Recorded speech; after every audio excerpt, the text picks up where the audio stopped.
Bismillahirrahmanirrahim. Assalamualaikum warahmatullahi wabarakatuh. Di sini saya akan melanjutkan tugas proyek 3 saya dalam mata kuliah rekayasa perangkat lunak berbasis objek, yaitu yang berjudul pemodalian data bentuk domain kata, bisnis model dan prototipe antarmuka. Ya, masih dengan studi kasus aplikasi TextID. Yang pertama yaitu untuk sequence diagramnya. Di sini ada user. Sini user memasukkan username dan passwordnya, kemudian divalidasi data login dan usernya dalam sebuah database apakah benar terdapat datanya atau tidak. Jika akan dikonfirmasi, dan di sini user bisa melihat jadwal bioskop dan film yang ingin ditonton sesuai dengan data film yang ada di database. Jika sudah dilihat dan ingin menonton, maka user dapat melakukan pemesanan tiket. Di sini dilakukan pemesanan tiket, kemudian pembayaran dan validasi pembayarannya dilakukan oleh customer service. Kemudian jika tervalidasi pembayaran tiketnya, maka customer service akan melakukan penerimaan tiket nonton kepada user. User juga dapat untuk menginsert data atau memasukkan datanya jika belum terdaftar dalam database, ataupun mengubah datanya, atau bahkan menghapus datanya yang ada di database. Untuk kelas diagram, di sini ada tabel user, jadwal, film, bioskop, dan tiket. Untuk tabel user di sini ada string, untuk nama bertipe data string, username bertipe data string, nomor HP, password, dan lokasinya itu adalah variabel semua bertipe data string. Sedangkan untuk prosedurnya di sini ada prosedur untuk men-set data user seperti namanya, username-nya, nomor HP, password, dan lokasinya, yaitu bertipe void. Untuk mengambil data nama, username, nomor HP, password, dan lokasinya, dia bertipe data string sesuai dengan tipe data variabelnya yang akan dikembalikan bertipe data string. Kemudian di sini ada pesan tiket, untuk prosedur untuk memesan tiket void. Kemudian untuk jadwal, di sini ID jadwal string bertipe string, data string, variabel tanggal, jam mulai dan berakhir juga bertipe string.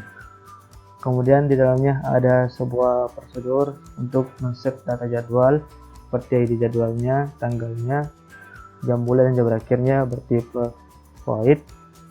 Dan selanjutnya ada prosedur untuk mengambil nilai dari variabel ID jadwal, tanggal, jam mulai dan jam berakhir, masing-masing bertipe string. Untuk selanjutnya kelas film.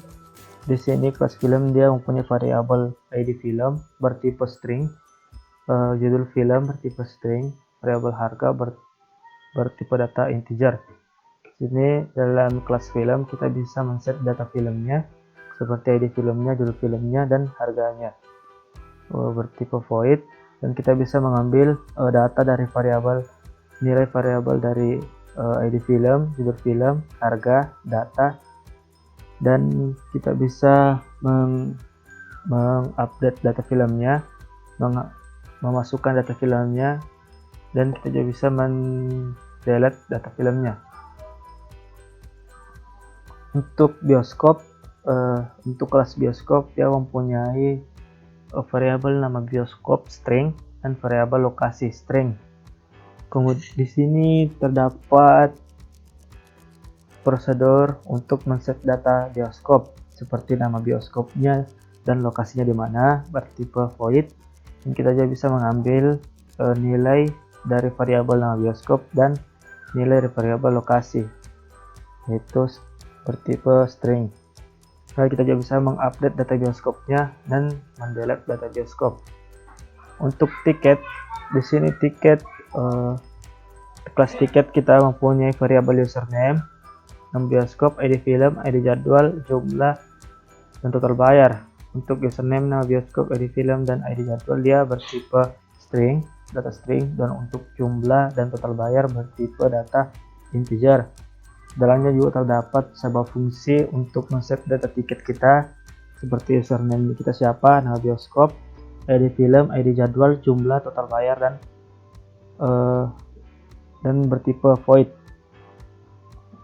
Kemudian di sini ada prosedur untuk mengambil username kita, nilai dari variabel username, nilai dari variabel nama bioskop, ID film, ID jadwal, dan jumlah dan bayarnya.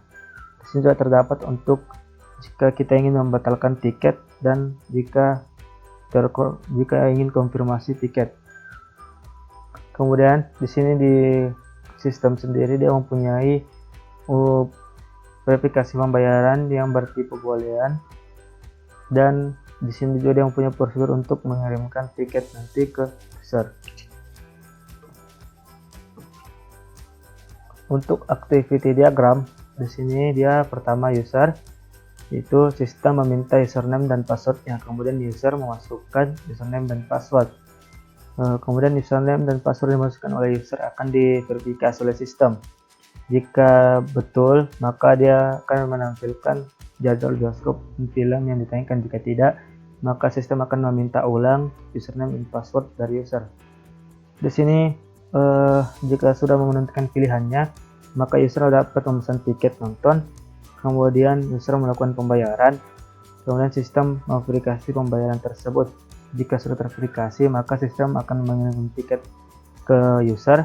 Jika tidak, maka sistem akan terus menunggu sampai pembayaran dilakukan. Kemudian untuk customer service-nya, di sini sistem menampilkan daftar transaksi dan customer service-nya memverifikasi pembayaran. Jika betul-betul sudah membayar, maka customer service dapat memverifikasi pembayaran tersebut dan mengirimkan tiket kepada user. Jika tidak, maka akan ditunggu sampai melakukan pembayaran tiket. Ini untuk tampilan prototipenya. Di sini ada tampilan untuk pemilihan judul. Judulnya ini Wonder Woman. Dan di sini juga kita bisa tampilan pemilihan bioskop. Di sini terdapat di mall apa dan bioskop apa. Di sini untuk tampilan untuk memilih jadwal seperti hari Rabu 16 Desember dan ini jamnya pukul berapa. Jika sudah, kita bisa memilih. Jika setelah memilih, maka kita akan dilanjutkan ke tampilan menu pembayaran. Di sini totalnya ada 40.000. Bisa membayar menggunakan Dana atau dompet digital. Sekian dan terima kasih dari presentasi project 3 saya. Lebih dan kurangnya mohon dimaafkan. Wabillahi taufiq walhidayah. Wassalamualaikum warahmatullahi wabarakatuh.